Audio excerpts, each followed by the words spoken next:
presented by Namuna Music.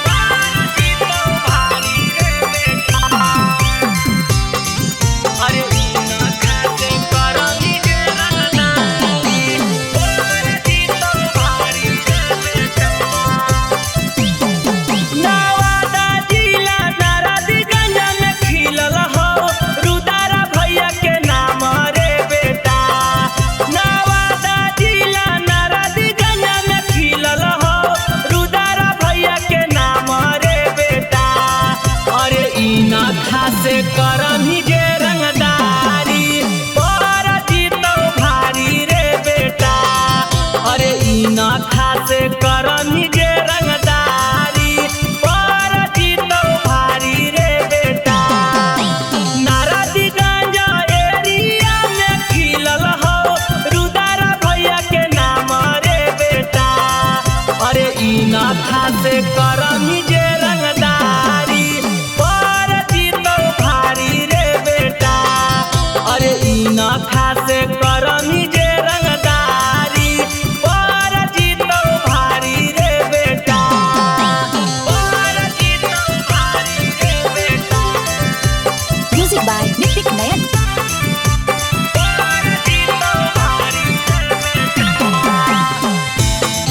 अरे इना खासे करमी जे रंगदारी पर जीतो भारी रे बेटा। नेता से हकई पहचान रे पुलिस प्रशासन देखी करो है सलाम रे।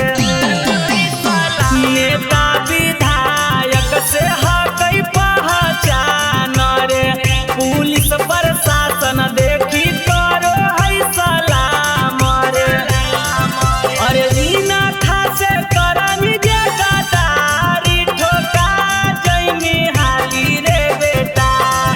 अरे इना खासे करमी जे रंगदारी पर जीतो भारी रे बेटा।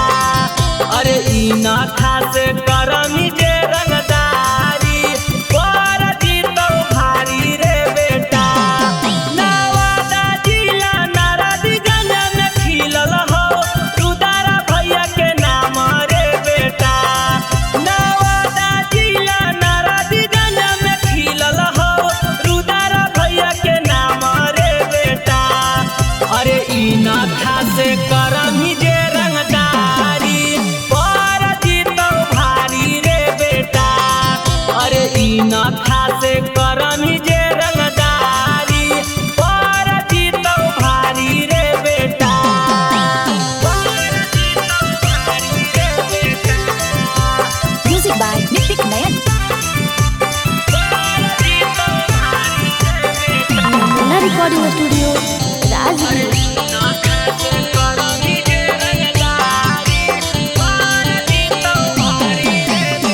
पूरे एरिया में रहे ना खरा खौ फरे लिस्ट में नाम रहे सबका से टौ परे। पूरे एरिया में रहे ना खरा खौ फरे लिस्ट में नाम रहे सबका से टौ परे। अरे राजेश बिहारी रवि ननदन से करिहाना अत्याचारी रे बेटा। अरे इना खासे करमी जे रंगदारी पर जीतो भारी रे बेटा। अरे इना खासे करमी जे रंगदारी पर जीतो भारी रे बेटा। नवादा जिला नारदीगंज में खिलल हो रुदारा भैया के नाम रे बेटा। नवादा जिला नारदीगंज में खिलल हो रुदारा भैया के नाम रे बेटा।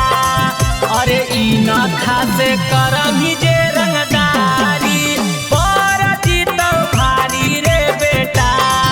अरे इना खासे करमी जे रंगदारी पर जीतो भारी रे बेटा। बुझली रे। Namuna Recording Studio, Rajgir.